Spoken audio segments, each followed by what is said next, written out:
Tahu nggak sih, ada hantu di kantor kamu? Serius? Hantu ini emang nggak kelihatan, tapi setiap hari dialah yang nentuin kamu bakal semangat banget kerja atau malah pengen banting laptop. Siap, kita bakal bongkar identitas si hantu ini bareng-bareng.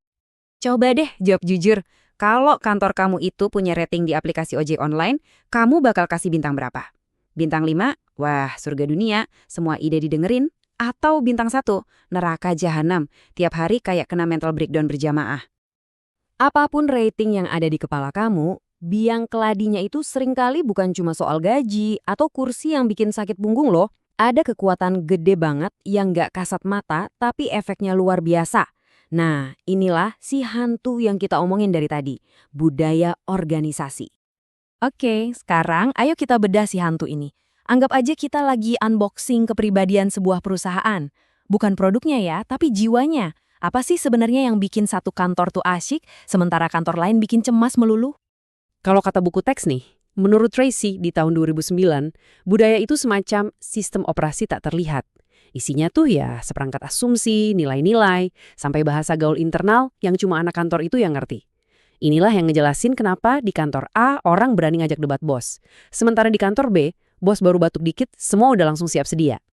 Gampangnya gini deh, budaya itu ya kepribadian kantor. Kantor kamu tuh tipenya yang serius banget, yang ngomongin target pas makan siang?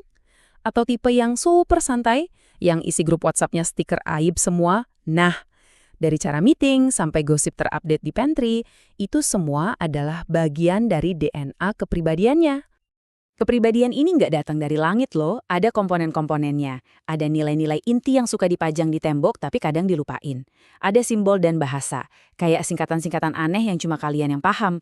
Terus ada ritual dan rutinitas, misalnya kayak mandi briefing atau tradisi traktir kalau ada yang ulang tahun. Ada juga para pahlawan kantor, alias senior-senior yang ceritanya udah jadi legenda. Dan yang paling kuat, jaringan komunikasi. Mulai dari email resmi sampai ya jaringan gosip yang kecepatannya ngalahin 5G. Oke, sekarang kita lompat ke tahun 2024.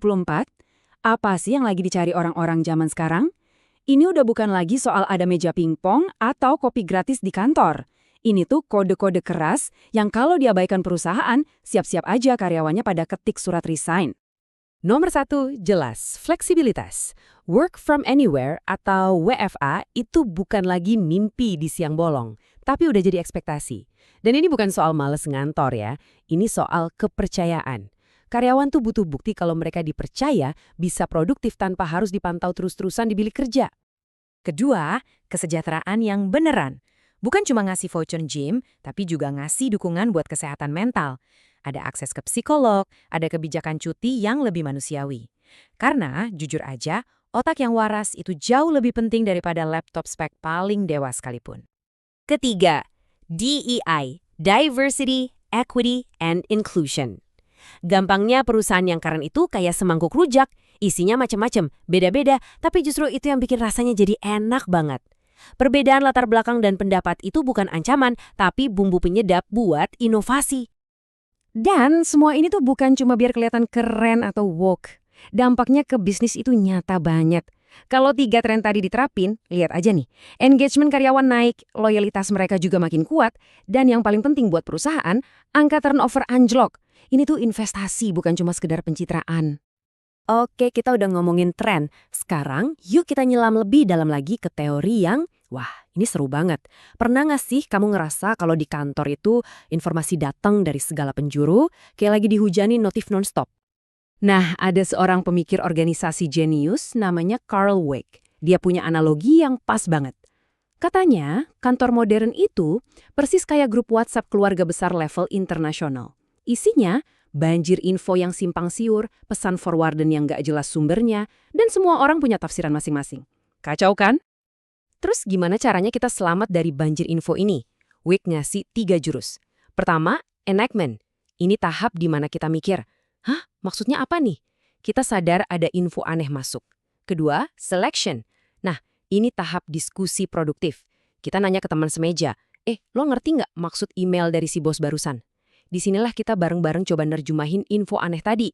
Ketiga, retention. Hasil terjemahan tadi kita simpen. Kalau penting, ya jadi aturan baru. Kalau ternyata nggak penting, ya udah buang ada ke tong sampah memori.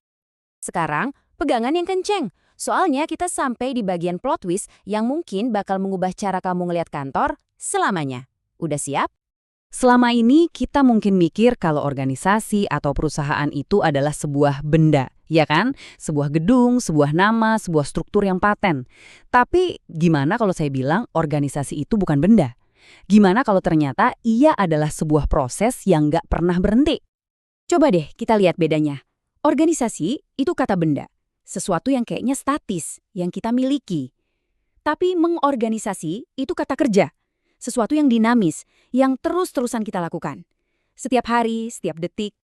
Dan inilah puncaknya. Wake bilang kita tuh harusnya fokus sama kata kerjanya. Artinya apa? Kantor itu bukan ada, tapi kantor itu terjadi.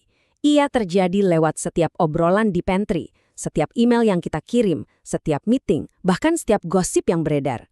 Kantor adalah hasil dari komunikasi kita semua secara terus-menerus. Kalau gitu, apa artinya semua ini buat kamu pribadi? Artinya, kamu punya kekuatan super. Kalau kantor itu terjadi lewat komunikasi, berarti kamu bukan cuma sekedar karyawan biasa. Kamu adalah salah satu arsitek utamanya. Jadi, lupain deh ide kalau budaya itu dibuat di ruang rapat sama jajaran direksi.